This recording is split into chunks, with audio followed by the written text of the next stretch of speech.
Bismillahirrahmanirrahim. Assalamualaikum warahmatullahi wabarakatuh dan salam sejahtera kepada semua. Okey, hari ini kami akan membincangkan ataupun mengupas tentang sebuah novel yang diberi nama Novel Salina, yang mana penulisnya adalah Is Ahmad Said, iaitu karyawan negara kita yang tidak pernah berhenti menulis tentang naskah-naskah ataupun novel yang dapat memberikan inspirasi kepada kita, dan ia dapat digarakkan dengan kisah-kisah yang tersendiri dan ditulis dengan idea yang tersendiri. Sebelum kita pergi jauh lebih jauh mengenai forum ini, izinkan saya memperkenalkan ahli-ahli panel dan moderator. Saya Muhammad Amir Syafri Osman adalah moderator. Ahli panel yang pertama adalah Siti Hajar binti Sulaim. Ahli panel yang kedua, Fatin Ali Amali binti Muhammad Amin. Dan yang terakhir, ahli panel yang ketiga adalah Hafizah Natasha binti Zulkifli Amin. Mereka akan berkongsikan tentang beberapa isi-isi pandangan ataupun maklumat-maklumat yang terdapat dalam novel Salina berdasarkan soalan-soalan yang diberikan. Okey, apakah yang novel Salina ini yang Is Ahmad Said ingin ketengahkan? Okey, novel Salina ini adalah merupakan hasil karya Is Ahmad Said. Beliau yang juga merupakan seorang penulis yang terkenal dengan karyanya yang mempunyai nilai yang tinggi. Novel Salina yang dihasilkan oleh beliau merupakan sebuah karya yang memiliki mutu penciptaan antarabangsa. Secara keseluruhannya, novel ini sebenarnya mengisahkan tentang keadaan atau kehidupan masyarakat selepas Perang Dunia Kedua. Masyarakat yang terlibat ialah masyarakat yang menetap di Singapura, iaitu di sebuah perkampungan kecil yang bernama Kampung Kambing. Penulis juga turut menggarap pelbagai watak serta perwatakan bertujuan supaya penceritaan yang cuba disampaikan olehnya lebih berkesan dan dipahami oleh para pembaca. Antara watak utamanya ialah Salina dan turut dibantu oleh watak-watak sampingan yang lain. Penulis turut menggunakan pelbagai teknik penulisan bagi menambahkan lagi daya tarikan terhadap novel tersebut. Oleh itu, demikianlah novel Salina dikatakan sebagai satu petunjuk terbaru dalam penghasilan novel-novel moden yang lebih berkualiti dan mempunyai estetiknya yang tersendiri. Okey, seterusnya kita pergi kepada soalan yang akan diajukan kepada ahli panel yang pertama, iaitu Siti Hajar. Okey, soalannya adalah berbunyi, apakah pemikiran yang terdapat di dalam novel Salina? Assalamualaikum warahmatullahi wabarakatuh. Yang dihormati pengurusi majlis, iaitu selaku moderator kita pada hari ini dan rakan panel sekalian. Okey, baiklah, sebelum kita pergi dengan lebih lanjut, saya ingin mengucapkan ribuan terima kasih kerana telah menjemput saya dalam rancangan bedah buku ini. Ya, seperti yang kita tahu, novel Salina ni merupakan hasil karya seorang karyawan negara kita yang sangat popular dan digemari masyarakat. Okey, di dalam novel ini, beliau telah meletakkan beberapa aspek bagi menarik lagi minat pembaca untuk membaca novel ini. Okey, antara jenis pemikiran yang terdapat dalam novel ini adalah yang pertama, kesempitan hidup dalam meneruskan kehidupan. Ya, hal ini kerana terjadinya peperangan dunia kedua, iaitu berlaku antara Jepun dan Singapura, sehingga meninggalkan kesan yang mendalam terhadap masyarakat Singapura. Okey, kesan daripada peperangan tersebut, rakyat Singapura sendiri hidup dalam kesusahan dan kesempitan kerana segala harta yang mereka ada telah jatuh ke tangan Jepun. Okey, baiklah, berdasarkan novel Salina ini yang kita dapat lihat cara hidup masyarakat Singapura yang sangat menyedihkan akibat kehilangan segala harta benda yang mereka ada. Okey, yang kedua pula, jenis pemikiran sikap saling tolong-menolong terhadap golongan yang memerlukan. Okey, sikap saling tolong-menolong terhadap golongan yang memerlukan ini kita dapat lihat daripada sikap Salina sendiri. Seperti yang kita tahu, Salina ini dia bekerja sebagai pelacur, iaitu pekerjaan yang sangat tak baguslah, pekerjaan yang tak baik. Okay, walaupun dia bekerja macam tu, dia kerja sebagai pelacur, dia masih mempunyai sikap baik hati. Okay, ini kita dapat lihat yang Salina ni dia telah membantu Helmi, iaitu jirannya, dengan cara dia tolong membayarkan yuran sekolah dan buku-buku yang diperlukan Helmi untuk belajar lah. Okay. Yang ketiga adalah penindasan golongan kaya terhadap orang miskin. Okay, di dalam novel ini berlakunya penindasan terhadap orang miskin kerana kita dapat lihat orang kaya telah menaikkan harga rumah sewa kepada golongan miskin. Orang kaya ni dia tahu bahawa orang miskin ni tak ada hak apa-apa kalau mereka menaikkan harga rumah sewa tu. Jadinya mereka telah menindas orang miskin ni dengan menaikkan harga sewa rumah, sewa bilik. Okay. Itu saja. Terima kasih diucapkan kepada ahli panel yang pertama, iaitu Siti Hajar, yang kerana telah mengkongsikan beberapa elemen-elemen yang terdapat dalam novel dengan panjang lebar dan begitu harmoni sekali. Okey, apa yang kita boleh fahamkan dalam konteks yang Hajar bawakan adalah kesan daripada peperangan tersebut. Rakyat Singapura ni hidup dalam kesusahan dan kesempitan kerana segala harta benda mereka ni, kekayaan mereka ni telah dimusnahkan akibat peperangan. Dan berdasarkan novel Salina ni, kita melihat cara hidup masyarakat Singapura tu amat menyedihkan dan mereka kehilangan segala harta benda lah. Okey, soalan yang kedua adalah ditujukan kepada Fatin Ali Amalin. Ia berbunyi, seperti yang kita ketahui, novel ini telah ditulis oleh karyawan yang popular Is Ahmad Said. Apakah estetika yang terdapat di dalam novel ini? Okay, Assalamualaikum. Terima kasih atas soalan yang diajukan. Sebagaimana yang saya fahami, estetika ini berkait rapat dengan persoalan keindahan yang membicarakan mengenai unsur keindahan pembinaannya, bahasanya dan pengalaman keseronokan membaca. Jadi jadi dari apa yang saya fahami, dalam novel Sarina mempunyai beberapa jenis bentuk estetika. Salah satunya yang pertama, personifikasi. Personifikasi adalah sejenis bentuk gaya bahasa perbandingan, iaitu penginsanan atau pemberian ciri-ciri peribadi orang atau sifat-sifat kepada suatu benda, binatang, tumbuhan, keadaan, peristiwa, barang yang menyawa atau idea yang abstrak. Sebagai contoh yang terdapat dalam novel Selina, iaitu suara budak-budak yang menjerit riuh, itu kedengaran semula. Juga enjin kilang menggergaji balak yang sedang bernyawa, suara wak yang berhembus dari kilang. Itu ialah contoh dari personifikasi. Yang seterusnya sejenis bentuk estetika yang kedua, berbentuk anafora. Dari apa yang saya fahami, anafora sejenis gaya bahasa pengulangan, iaitu pengulangan perkataan pertama pada setiap baris atau pada setiap ayat yang biasanya secara berketurunan supaya memperolehi kesan tertentu dalam puisi tradisional, puisi moden, prosa tradisional, prosa moden, sama ada dalam keadaan kreatif atau bukan kreatif. Contoh yang boleh diambil dalam novel Selina ialah dalam diam pula kerana disedari bahawa Hemingway tidak mendengarnya sepenuhnya, mungkin tidak semuanya, dari melanjutkan dengan suara yang semakin ditinggikan. Jadi dari sini kita dapat lihat estetika yang ada dalam novel Selina. Itu saja dari saya, harap dapat membantu. Terima kasih. Terima kasih diucapkan kepada ahli panel yang kedua, iaitu Fatih Alim Malin, kerana sudi memberikan perkongsian mengenai dua gaya bahasa yang terdapat di dalam novel, iaitu personifikasi dan estetika. Personifikasi ini adalah jenis gaya bahasa perbandingan, iaitu pengisian ataupun pemberian ciri-ciri peribadi orang ataupun menyifatkan sifat-sifat kepada sesuatu benda, binatang dan tumbuhan. Manakala gaya bahasa estetika pula ialah jenis anafora. Dari apa yang kita fahami, anafora adalah jenis gaya bahasa pengulangan, iaitu pengulangan perkataan-perkataan pertama pada setiap baris ayat. Seterusnya kita pergi kepada soalan yang ketiga dan akan ditujukan kepada Afizah Natasha. Soalannya adalah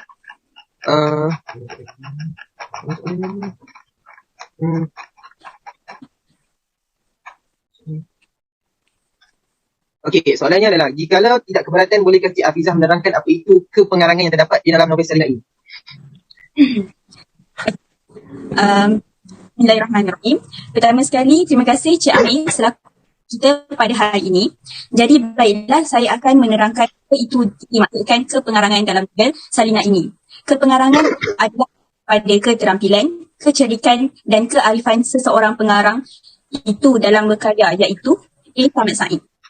Dalam karya novel Selina ini terdapat nilai dan kepengarangan, iaitu merupakan dua aspek penting yang boleh mempengaruhi kedudukan teks tersebut.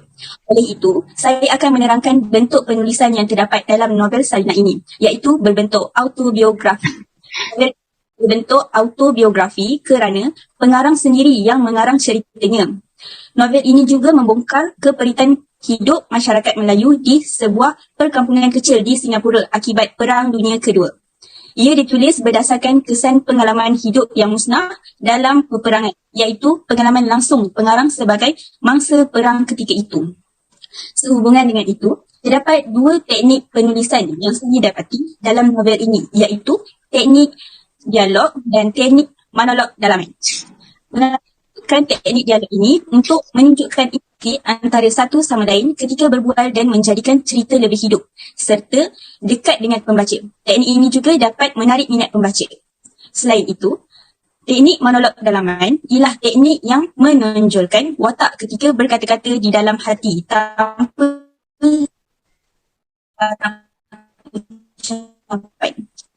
semua perasaan atau kata yang penulis. Sekian itu sahaja penerangan saya mengenai kepengarangan, bentuk dan teknik penulisan yang terdapat dalam novel ini. Dengan itu, saya serahkan kembali majlis kepada moderator. Terima kasih diucapkan kepada ahli panel yang ketiga kita, iaitu Afizah Natasha, kerana sudi memberikan sedikit sebanyak tentang nilai ketabahan dalam menghadapi godaan hidup yang terdapat dalam novel Selina. Apa yang kita fahami ataupun kita boleh simpulkan, kepengarangan ini adalah merujuk kepada sesebuah keterampilan, kecerdikan ataupun kearifan seorang pengarang itu dalam karya, iaitu A. Samad Said, untuk membuat sebuah novel yang mana ia dapat memberikan satu garapan yang orang kata lebih baik lah untuk ditonjolkan ke dalam setiap novel yang dia telah seterusnya kita akan bertanyakan soalan kepada Encik Hajar untuk sekali lagi mengenai soalan yang seterusnya berdasarkan novel yang Encik Hajar kaji. Bolehkah Encik Hajar menerangkan tentang falsafah sedikit sebanyak mengenai terdapat di dalam novel Selina tersebut? Okay, baiklah, terima kasih atas soalan yang telah diajukan sebentar tadi.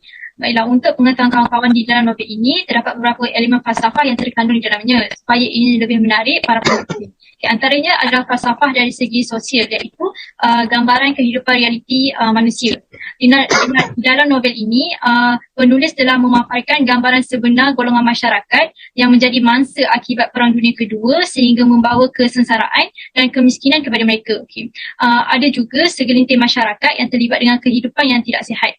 Bentuk yang telah diketengahkan dalam novel ini ialah bentuk yang bersifat realisme, iaitu cerminan budaya masyarakat pada waktu itu. Sebagai contoh, penduduk di kampung Kambing sangat daif sehinggakan keperluan air perlu dicuri-curi ambil dari bangunan pejabat kerajaan yang terletak berdekatan dengan kampung mereka. Falsafah yang kedua adalah falsafah etika. Falsafah etika ini bermaksud ialah satu pemikiran tentang moral, pendidikan dan pengajaran. Di dalam novel Selina ini, falsafah etika ini dapat dilihat melalui ilmu pengetahuan yang menjadi keutamaan dalam masyarakat. Sebagai contoh, walaupun Khatijah mengalami kemusnahan hidup akibat daripada Perang Dunia Kedua, Khatijah masih mampu menghantar Helmi, iaitu anaknya, untuk bersekolah. Helmi juga merupakan seorang murid yang pandai kerana dia mampu bersekolah di sekolah Melayu dan berpindah ke sekolah Inggeris. Falsafah yang ketiga adalah falsafah dari segi metafizik, iaitu memikirkan tentang kewujudan keberadaan. Dalam novel Selina ini, falsafah metafizik boleh ditujukan melalui watak Haji Karman, iaitu Haji Karman merupakan seorang lelaki dewasa yang selalu menjadi penghuni surau. Haji Karman juga selalu mengajak anak muda untuk bersembahyang di surau. Haji Karman juga seorang yang sering menegur secara sopan kepada masyarakat yang selalu melakukan hal yang tidak baik. Baiklah. Falsafah yang terakhir adalah falsafah dari segi ekonomi. Falsafah dari segi ekonomi ini bermaksud daripada segi pendapatan dan pengurusan harta benda. Selepas terjadinya Perang Dunia Kedua, yang paling ketara yang dapat kita buktikan di dalam novel Selina ini adalah berkaitan falsafah ekonomi inilah. Kita dapat lihat bahawa ramai wanita yang bekerja sebagai pelayan untuk menjara kehidupan. Sebagai contoh, Zarina merupakan ibu tiri kepada Nahidah dan Zarina telah memaksa Nahidah untuk menjadi seorang pelayan.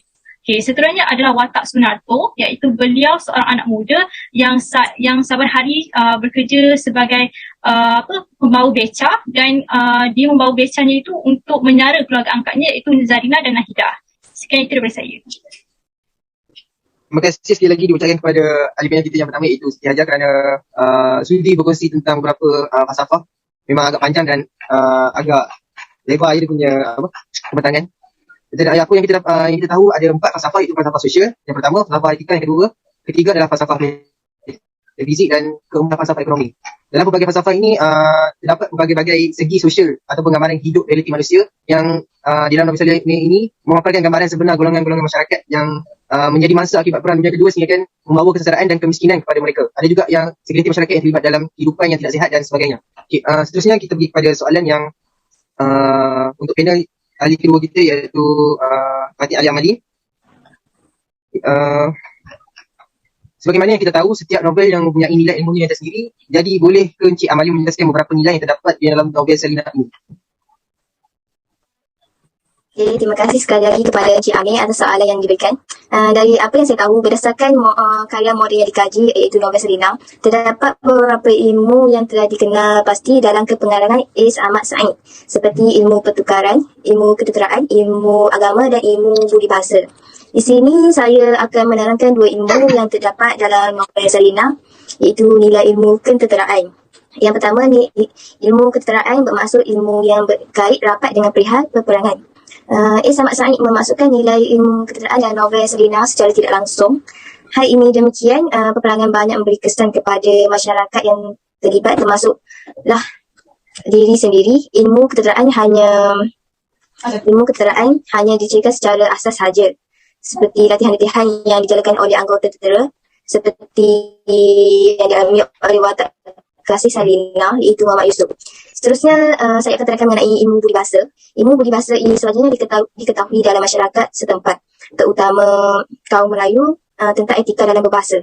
Antara bukti yang menunjukkan ilmu budi bahasa adalah seperti sewaktu di kampung dulu ayahnya sendiri sering bercerita kepadanya tentang ilmu budi bahasa. Jadi di situ terdapat banyak nilai ilmu dalam novel Selina. Jadi harap dapat membantu dengan jawapan ini. Terima kasih. Terima kasih diucapkan kepada ahli panel kedua kita iaitu Encik Amalin kerana telah memberi beberapa nilai yang terdapat di dalam novel Selina tersebut. Okey, kita ambil satu daripadanya iaitu nilai ketenteraan, di mana bermaksud ilmu yang berkaitan dengan perihal peperangan. Ihsan Masai memasukkan nilai ilmu ketenteraan dalam novel Selina secara tidak langsung, dan hal ini demikian peperangan banyak memberikan kesan kepada masyarakat yang terlibat, termasuklah dirinya sendiri, dan ilmu ketenteraan hanya diceritakan secara asas sahaja seperti latihan-latihan yang dijalankan oleh anggota tentera. Okey, seterusnya untuk soalan yang terakhir dari perbincangan ini, saya akan ajukan kepada ahli panel ketiga kita iaitu Cik Hafizah yang berbunyi, apakah nilai budaya dan pandangan hidup yang terdapat dalam novel Selina ini? Okey. Terima kasih atas soalan yang telah diajukan kepada saya sebentar tadi. Jadi soalan ini merupakan soalan terakhir yang akan saya perjelaskan. Baiklah, untuk pengetahuan anda semua dan ahli panel yang lain, di dalam novel ini terdapat nilai budaya yang boleh kita ambil dan diterapkan serta menjadi teladan dalam kehidupan seharian. Antara nilai budaya yang dapat saya kongsikan ialah nilai ketabahan dalam menghadapi dugaan hidup. Nilai ketabahan ini dapat dilihat menerusi watak Siti Salina yang cekal dalam menghadapi dugaan hidup dan ahli keluarganya tinggal dunia akibat terkena bom semasa Perang Dunia Kedua. Berikutan dengan itu, Siti Salina mula terjebak dengan pelacuran kerana Siti Salina mengalami kesempitan hidup. Dalam masa yang sama, Abdul Fakar turut mengambil kesempatan terhadapnya dan Siti Salina dipukul dan dimarahi. Seterusnya, saya akan menjelaskan kepentingan pandangan hidup yang terdapat dalam novel Selina ini. Antara pandangan hidup yang dapat dirungkaikan adalah pandangan hidup mengenai kepentingan ilmu pelajaran. Perkara ini jelas ditunjukkan oleh watak Salina dan Helmi yang sangat mementingkan pelajaran, yang mana Salina menjelaskan kepada Helmi betapa pentingnya pelajaran sekiranya hendak berjaya apabila dewasa kelak. Salina menjelaskan kepada Helmi sekiranya mendapat peluang untuk menyambung pelajaran, dia harus mengambilnya. Salina turut menyatakan bahawa mengenai beasiswa yang boleh didapati sekiranya pelajar itu kurang berkemampuan tetapi hebat dari segi akademik. Perkara ini jelas menunjukkan bahawa Salina amat mementingkan pelajaran. Apabila kita mengetahui nilai budaya dan pandangan hidup yang terdapat dalam novel ini, bolehlah kita mengambil iktibar dan pedoman dalam kehidupan seharian. Sekian, itu sahaja dari saya. Terima kasih diucapkan kepada ahli panel yang terakhir iaitu Hafizah Natasha kerana sudi memberikan pendapat dan sudi berkongsi tentang maklumat-maklumat. Okey, apa yang kita boleh simpulkan dalam apa yang ahli panel kita cakap tadi adalah nilai ketabahan dalam menghadapi dugaan hidup. Setelah ahli kedua, Selina ini berdikari untuk meneruskan kehidupan dan menginspirasikan kepada diri beliau untuk tidak menoleh ke belakang walaupun keperitan hidup itu agaklah susah untuk diterima. Okay, apa yang kita boleh cakapkan pada kesimpulannya, novel Selina boleh dianggap sebagai sebuah karya yang unggul kerana mempunyai nilai estetik yang tinggi dari aspek pengarangannya. Ciri-ciri karya yang hebat terdapat dalam novel Selina memperlihatkan keunggulan pengarang dalam menyampaikan mesej kepada pembaca. Dalam hal ini, novel Selina memperlihatkan kepengarangan Ihsan Masai yang mampu mencetuskan pemikiran, nilai dan pegangan dan menceritakan keadaan hidup bangsa Melayu selepas Perang Dunia Kedua yang hidup dalam keadaan yang terdesak dan terpaksa menghancurkan diri demi ingin terus hidup. Di samping itu juga pengarang turut banyak menerapkan nilai-nilai serta pengajaran yang boleh membaca teliti dan ambil sebagai panduan dalam menjalani kehidupan seharian menerusi novel ini. Dengan itu, tamatlah sudah perbincangan kita pada hari ini mengenai novel yang diberi nama iaitu novel Selina, di mana kita serba sedikit mengetahui apa isi yang tersirat dan tersurat yang telah ditulis oleh karyawan negara kita iaitu Ihsan Masai. Sebelum kita mengakhiri forum kita ini, izinkan saya memberikan sebuah pantun yang berbunyi, kalau ada sumur di landang, boleh kita menumpang mandi. Kalau ada umur yang panjang, boleh kita berjumpa lagi. Sekian, wabillahi taufiq wal hidayah. Wassalamualaikum warahmatullahi wabarakatuh. Sekian itu sahaja daripada kami. Harap video ini dapat memberi maklumat dan pengajaran kepada penonton. Sekian, terima kasih.